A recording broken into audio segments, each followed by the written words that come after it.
Welcome to In the Zone. I'm your host, Christa. With the NFL season kicking off, shocking college football upsets, and the action all around the MLB, we have a lot to talk about it, so let's get into it. In the Zone starts now.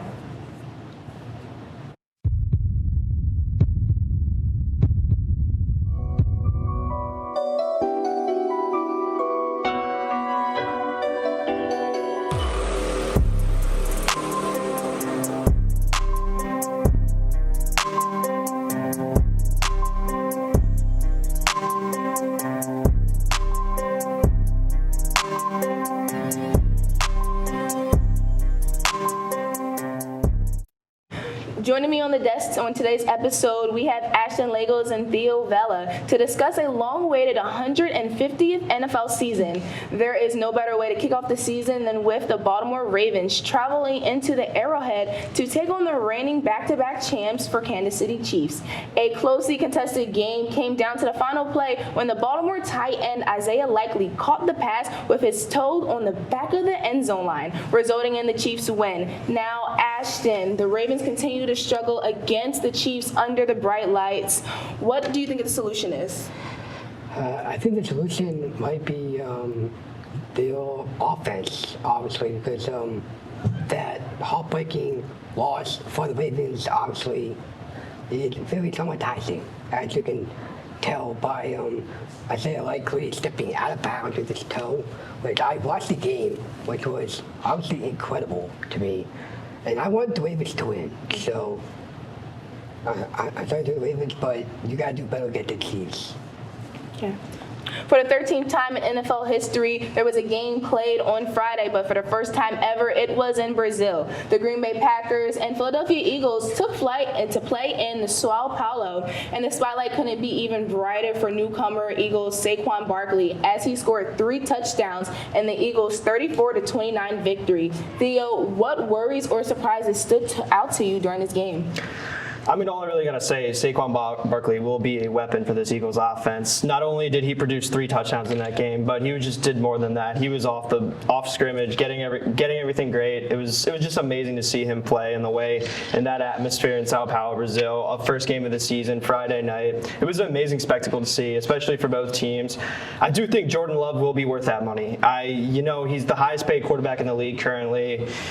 There's questions about, the highest paid quarterback in the league doesn't win his first game, all that question. He will be worth the money. It's just going to take a little bit of time for them to adapt, maybe play a home game, an actual game in Green Bay where they can succeed and do well. I think Jordan Love will be worth that money. I think he's going to finish in the top 5 quarterbacks this season, in my opinion. Other than that, I mean, the Eagles defense just got to lock it down. Giving up 29 points to a Green Bay Packers team who has barely produced that much offense. Even last year, going to the playoffs, losing in the divisional round, they were a great team, but in order for the Eagles to succeed, they really, really need to tighten up their man-on-man defense and really need to stop the pass game and also just get the run game locked down. Jalen Carter being their in his sophomore year, he just needs to lock it down. Everybody on that run defense needs to get it done. They can't give up those yards again. Ashley, what do you think? Well, personally, I'm an Eagles fan, obviously, and I'm really happy that we have Saquon. Mm-hmm. It was nice to get Saquon Barkley on the Eagles.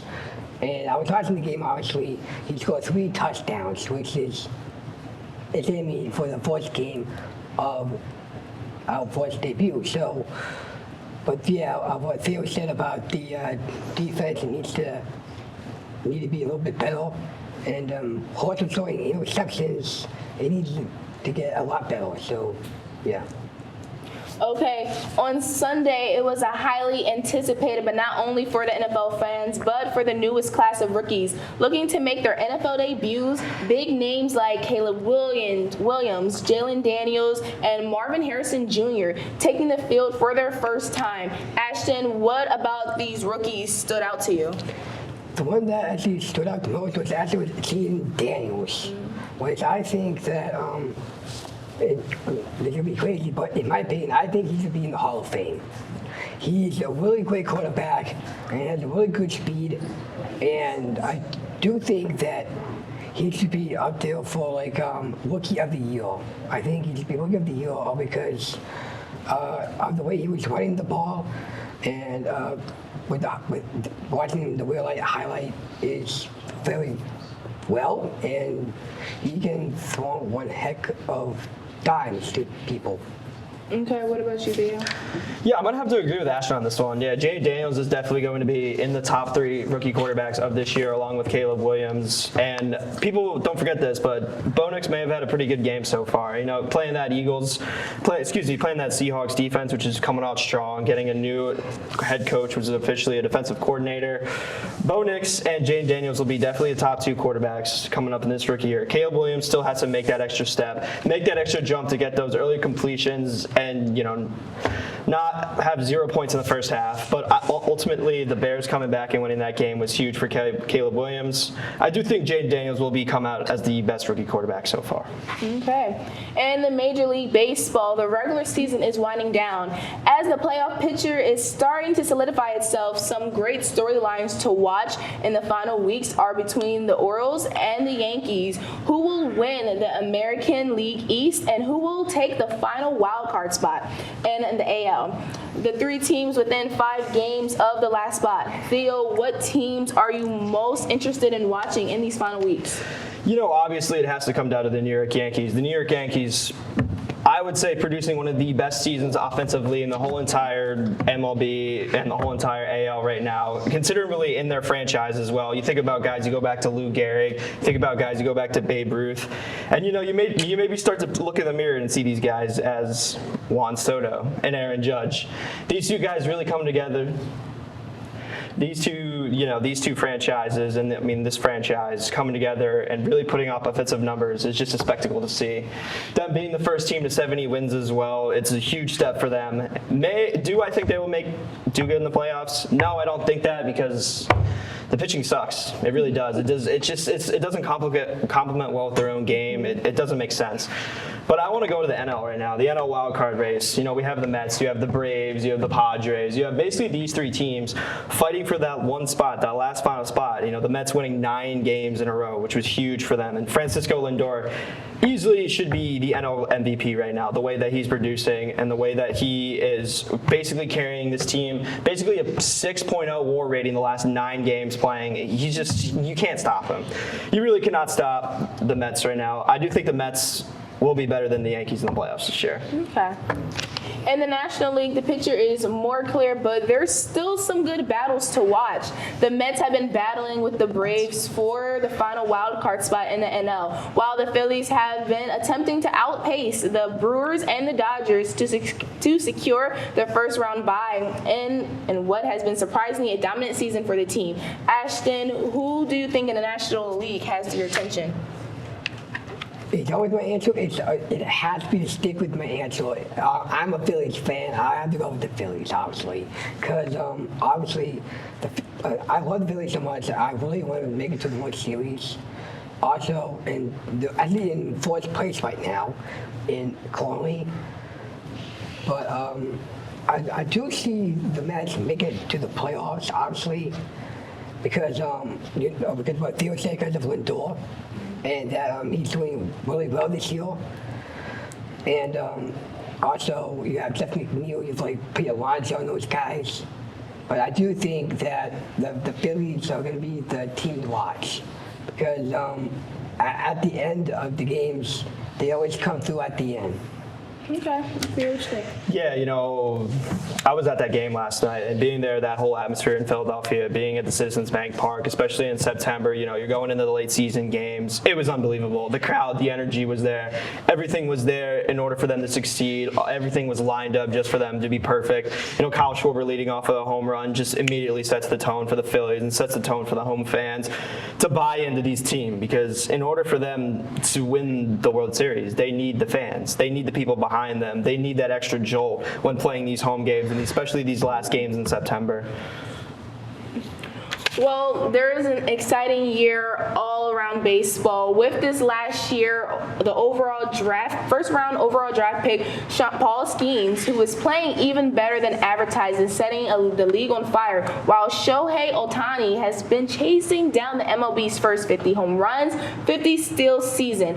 Aaron Judge is pushing for his second career 60 home run season, and the poor Chicago White Sox remain less than 10 losses away from from the season record being set by the 1962 Mets, who lost 120 games. Theo, what stories are you going to be following as the season comes to a close? I mean, like I said before, it's definitely got to be the Yankees. The Yankees and the Phillies. They're easily the two best baseball teams I've seen watch over the last couple of years. Also, I mean, the White Sox, they've been good. Not really. They really have not been good. Worst team in baseball so far. I made this reference earlier, but they're like that warm glass of water that you wake up in the morning and you sip. That's the only time you'll ever think about it. It's the only time you'll ever need it. And they just needed to lose. But yeah. Aston, what do you think? Well, I think I'm going to go for the story with Aaron Judge, because Aaron Judge is one heck of a player. He can hit home runs. He'll get Shohei, but do I think Aaron Judge is better than Shohei? No, I do not. Because I'm also a Dodgers fan. Looking at Shohei right now, he's been hitting home run after home runs like Aaron Judge. But I do think Aaron Judge goes over, so yeah. Yeah. Okay, well now we're going to send it over to Gehrig Milbrandt for the latest in Marauder Athletics. Gehrig? Thanks, Christa. Millersville's fall season opened with football earning an 0-1 record against Clarion with a score of 36-7. Football continued the losing streak a week later with a loss against Frostburg State with a final score of 23-6. Cross country continued the home events with their alumni run, 3K Freedom at Memorial Park.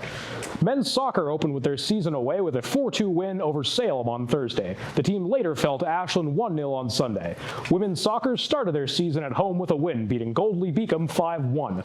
Millersville opened the football season with a loss to Clarion. Volleyball also hosted the Marauder Clash with wins against Wilmington, California, and IUP, or Charleston, sorry. The team did suffer a loss during the Marauder Clash to Robert Wesleyan College. Field hockey opened their season Friday as well with a win against Franklin Pierce University. On Tuesday, the team continued their winning streak with a 2-1 win over Indiana University of Pennsylvania. All of these Marauders are just getting started, and we wish them the best of their luck as the season continues. Now let's send it back over to Christa and the crew to talk about NCAA football action. Christa? Thanks, Jarett. After an eventful week in college football, a lot of moves have been made to the AP Power Rankings. Georgia's still sitting on top with Texas moving to number 2. Tennessee dominating the win against NC State, moves them to the top 10, as well as new faces are making the top 25 like Iowa State, Nebraska, and Northern Illinois. Aston, what are your opinions about the top 25 rankings this week? I think the top 25 is a really good list right now, and my favorite team is on there, which is Clemson.